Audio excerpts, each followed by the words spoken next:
Ne rikthehemi në pjesën e dytë të emisionit, le të ndjekim atë çfarë ka ndodhur sot në gjykatën kushtetuese nëpërmjet koleges Sesion Akonome, e cila ka ndjekur seancën edhe kësaj radhe pas një rezultat konkret. Sërish gjyqtarët caktuar kanë kërkuar kohë për vendimarrjen për sa i përket rastit Balluku. Kronika dhe rikthehemi.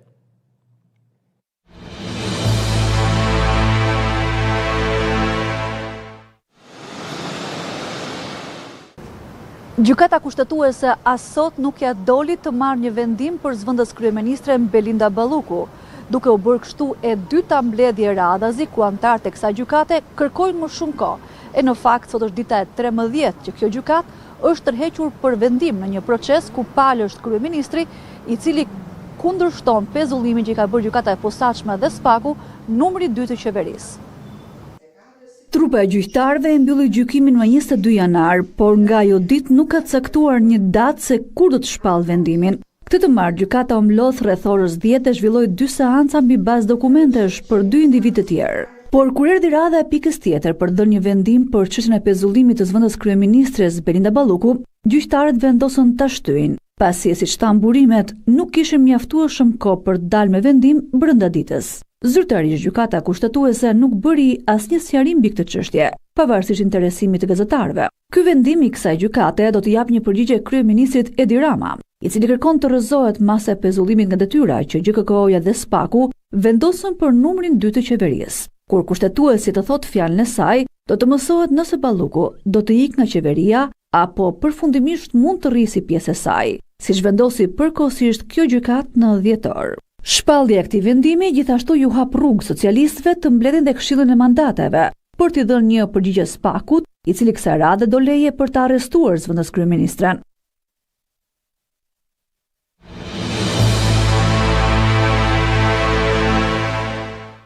Përparim, ta nisim me ju, meqense edhe si jurist dua një përgjigje, po jo shumë të zgjatur, pa u futur në detaje. Pak të thjeshtë edhe për publikun. Tani kjo zvarritje të disa gjyqtarëve që shkojnë aty dhe thonë duam kohë.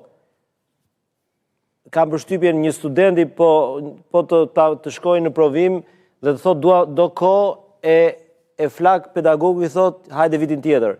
Tani ç'është kjo gjykatë që s'arrin dot të konceptojë një vendimarrje, gjykata është e lirë të marrë një vendim ose po ose kundër palëve.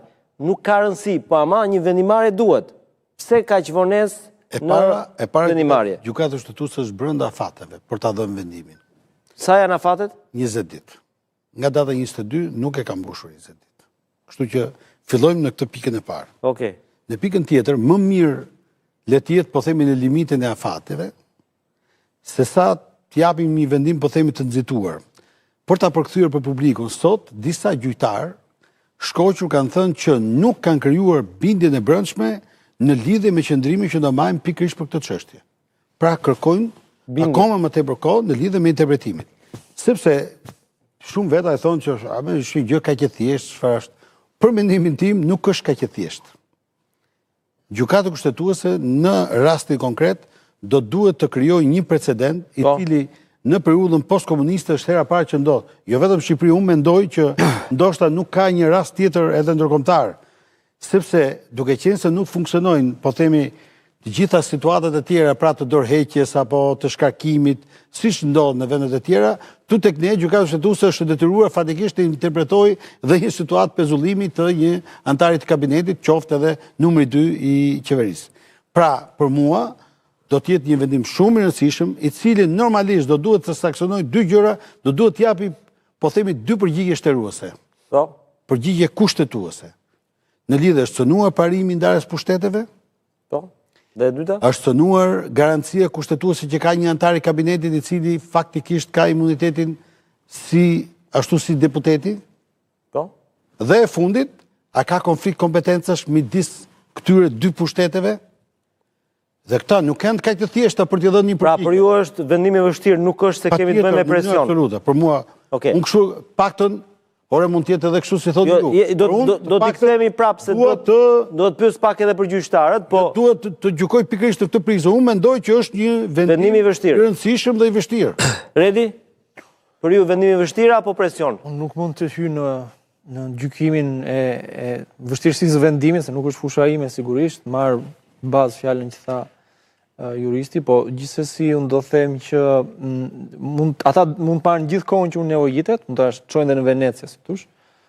Po çështja është që artifica në këtë mes është krijuar nga kryeministri i vendit, sepse vendimi i gjykatës kushtetuese për pezullimin e zëvendës kryeministres nuk lidhet fare me kërkesën tjetër që ka bërë SPAK-u për heqjen e imunitetit, ose të paktën për shqyrtimin e çështjes së imunitetit. Janë dy gjëra krejt të ndryshme, që edhe sikur të votojë në kuvend heqja e imunitetit për zonjën Balluku, mund të vazhdonte që kryeministri ta mbante atë në detyrë. Mos gaboj edhe kjo e Akshit, drejtoresha e Akshit është ende në detyrë nga arrestësia. Edhe në burg dhe në detyrë. Nëse hiqet imunitetit dhe ajo arrestohet. Jo, dakor, po edhe Erion Velia, në të paktën Është në detyrë, po, e vërtetë. në detyrë ende. Ai është i zgjedhur nga populli, kështu që ka dallim. Ta kam fjalën që janë dy çështje tërësisht të ndara nga njëra tjetra, dhe që qëllimisht mbahen pezull për të fituar kohë, nuk e di tamam se për çfarë deri në ç'moment moment. Qartazi, Partia Socialiste, para aq kohë sa Belinda Balluku vazhdon të jetë zëvendës kryeministre e ministre e industrisë.